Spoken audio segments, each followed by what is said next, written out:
Hello students, आज के video में हम डिस्कस करेंगे physiology of growth hormone. Growth hormone को सोमैटोट्रोपिन भी कहते हैं।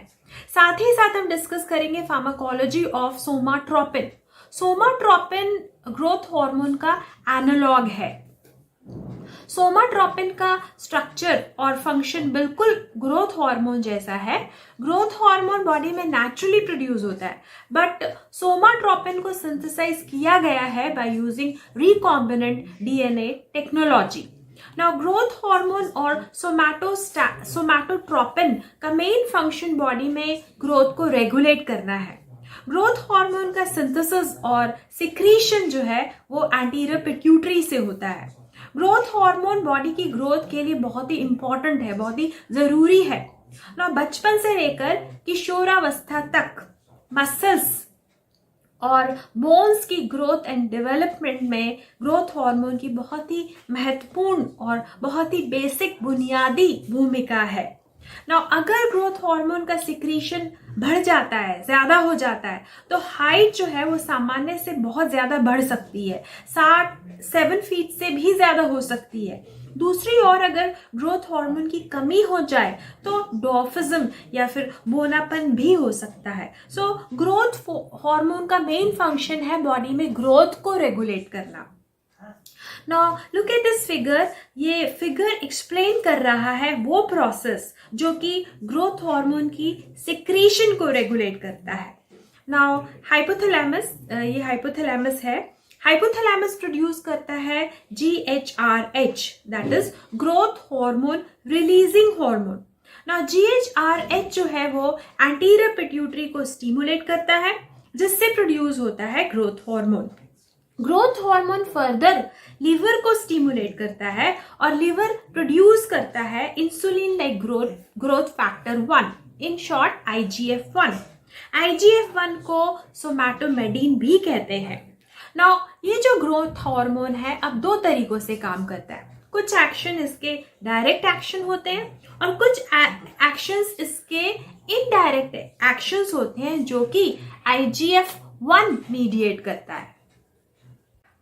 ग्रोथ हार्मोन या फिर इंसुलिन लाइक ग्रोथ फैक्टर 1 के अगर ब्लड लेवल्स नॉर्मल से ज्यादा हो जाएं तो ये हाइपोथैलेमस को नेगेटिव फीडबैक सिग्नल भेजते हैं और hypothalamus GHRH that is growth hormone releasing hormone का सिक्रीशन कम कर देता है। दूसरी ओर अगर ग्रोथ हार्मोन या फिर IGF-1 के ब्लड लेवल्स नॉर्मल से कम हो जाएं तो ये हाइपोथैलेमस को पॉजिटिव फीडबैक सिग्नल्स भेजते हैं और hypothalamus growth hormone regulating hormone का सिक्रीशन बढ़ा देता है। So as per the requirement of body, hypothalamus growth hormone के ब्लड लेवल्स को रेगुलेट करता है। अब समझते हैं ग्रोथ हार्मोन के फिजियोलॉजिकल फंक्शंस। पहले डिस्कस करेंगे direct actions of growth hormone. वो एक्शंस जो कि ग्रोथ हार्मोन खुद प्रोड्यूस करता है। Now growth hormone liver, adipose tissue और स्केलेटल मसल्स पर मेटाबॉलिक इफेक्ट प्रोड्यूस करता है। सबसे पहले देखते हैं ग्रोथ हार्मोन का लीवर के ऊपर क्या मेटाबॉलिक इफेक्ट है। नाउ ग्रोथ हार्मोन ब्लड में ग्लूकोज के लेवल्स बढ़ा देता है।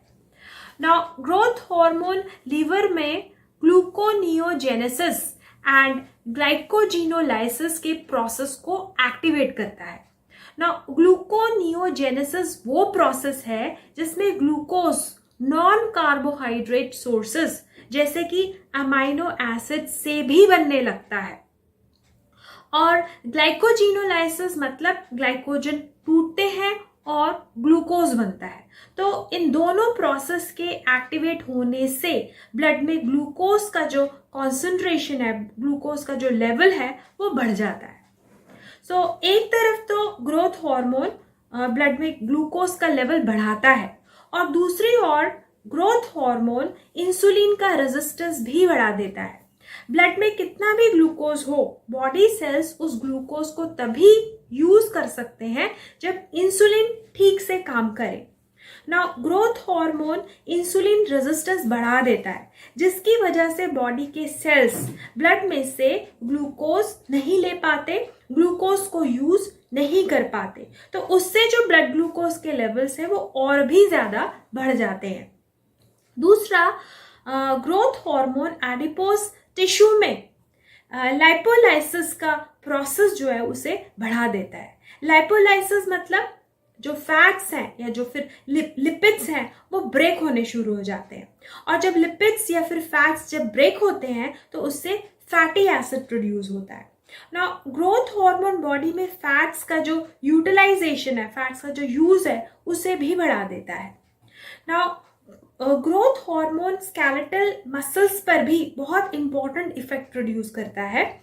ग्रोथ हार्मोन अमाइनो एसिड्स का यूटिलाइजेशन बढ़ाता है, जिससे कि प्रोटीन्स का सिंथेसिस होता है, और ये जो प्रोटीन्स हैं ये मसल्स की ग्रोथ के लिए इम्पॉर्टेंट है। इससे मसल्स, स्केलेटल मसल्स की ग्रोथ होती है और जो मसल्स हैं वो स्ट्रॉन्ग बनती हैं। तो ये सारे एक्शंस जो हैं वो हैं direct actions of growth hormone.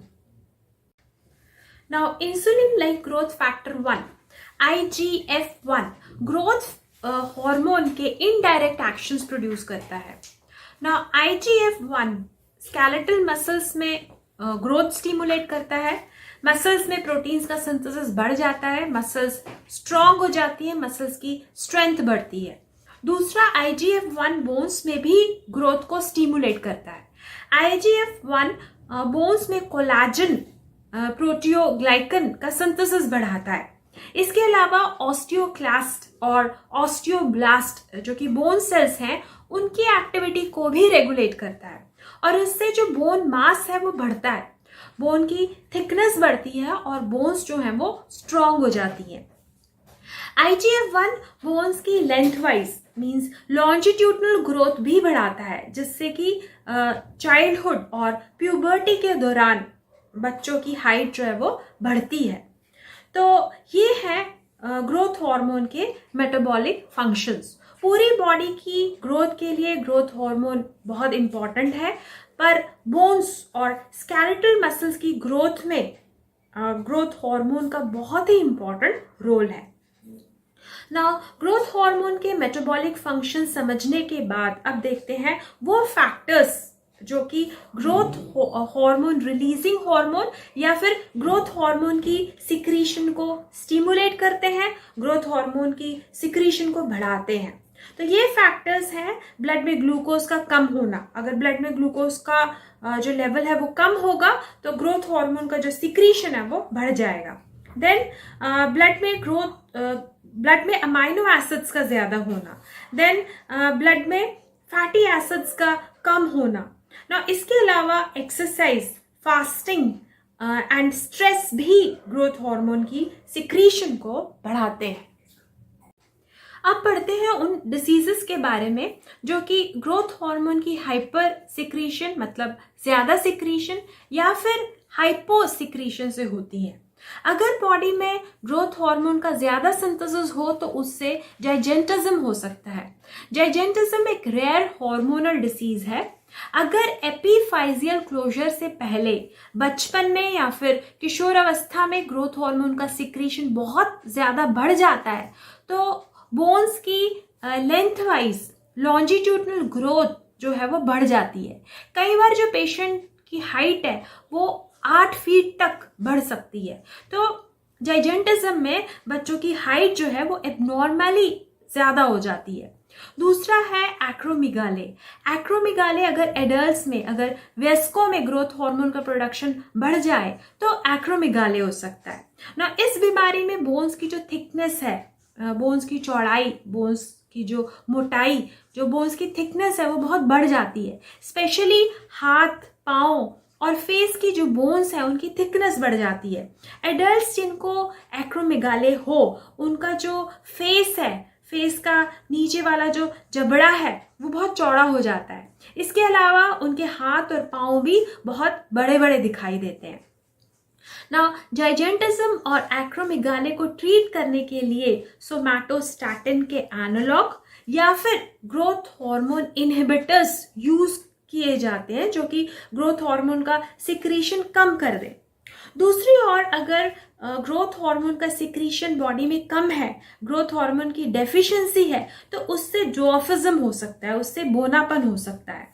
Now pituitary dwarfism में एंटीरियर पिट्यूटरी से ग्रोथ हार्मोन की सिक्रीशन कम हो जाती है। बच्चों में ग्रोथ हार्मोन की कमी की वजह से ड्वार्फिज्म, बोनापन या फिर स्टंटेड ग्रोथ हो सकती है। एडल्ट्स या फिर वयस्कों में अगर ग्रोथ हार्मोन की डेफिशिएंसी हो जाए तो उससे बॉडी का मसल मास, बोन मास कम हो जाता है, मसल्स की जो स्ट्रेंथ है वो कम हो जाती है, काम करने की कैपेसिटी कम हो जाती है ना। ग्रोथ हार्मोन की कमी की वजह से लिपिड्स जो है वो टूटते नहीं है, ब्लड में लिपिड्स का जो लेवल है वो बढ़ जाता है, जिससे कहते हैं हाइपरलिपिडीमिया, और इससे कार्डियोवैस्कुलर डिसीजेस का रिस्क बढ़ जाता है। और इन कंडीशंस में जहां पे ग्रोथ हार्मोन का सिक्रीशन कम हो रहा है, इन कंडीशंस में growth hormone analogue somatropin use किए जाते हैं। तो growth hormone analogue somatropin pituitary dwarfism और एडल्ट ग्रोथ हार्मोन डेफिशिएंसी में यूज किए जा सकते हैं। तो ये है वो डिसीजेस जो कि ग्रोथ हार्मोन की हाइपरसिक्रीशन या फिर हाइपोसिक्रीशन से प्रोड्यूस होती हैं। सोमैटोट्रोपिन नेचुरल ग्रोथ हार्मोन की फिजियोलॉजी पढ़ने के बाद अब पढ़ते हैं pharmacology of somatropin. Somatropin growth hormone की प्रिपरेशन है। सोमाट्रोपिन ग्रोथ हार्मोन का एनालॉग है जो कि क्लिनिकली यूज होता है। सोमाट्रोपिन एक सिंथेटिक ग्रोथ हार्मोन है जो कि रिकॉम्बिनेंट डीएनए टेक्नोलॉजी से सिंथेसाइज किया गया है। सोमाट्रोपिन का स्ट्रक्चर और फंक्शन नेचुरल ग्रोथ हार्मोन जैसे ही है। सोमाट्रोपिन सबक्यूटेनियसली या फिर इंट्रामस्कुलर रूट से एडमिनिस्टर किया जाता है।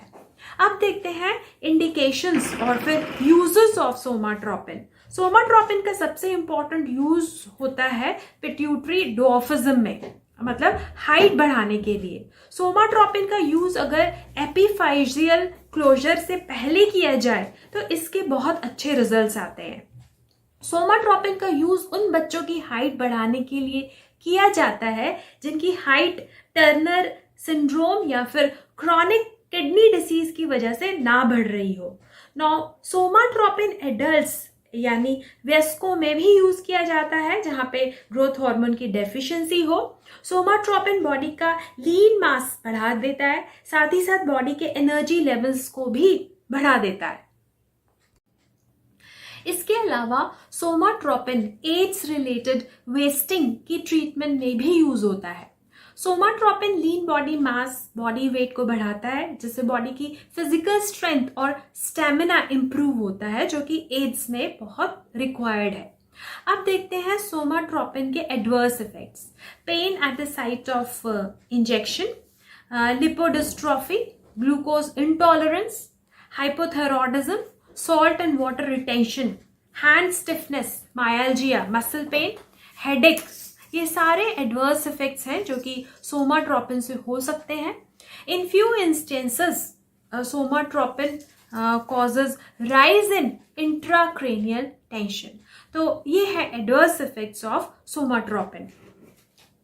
नाउ ये इंफॉर्मेशन जो कि इस वीडियो में प्रोवाइड करी गई है, ये इंफॉर्मेशन सिर्फ स्टूडेंट्स के लिए है। ग्रोथ हार्मोन एनालॉग या फिर सोमाट्रोपिन के क्लिनिकल यूज के लिए आपको फिजिशियन को कंसल्ट करना होगा। अगर आपको ये वीडियो अच्छा लगे तो इसको लाइक और शेयर जरूर करें। Thanks for watching this video.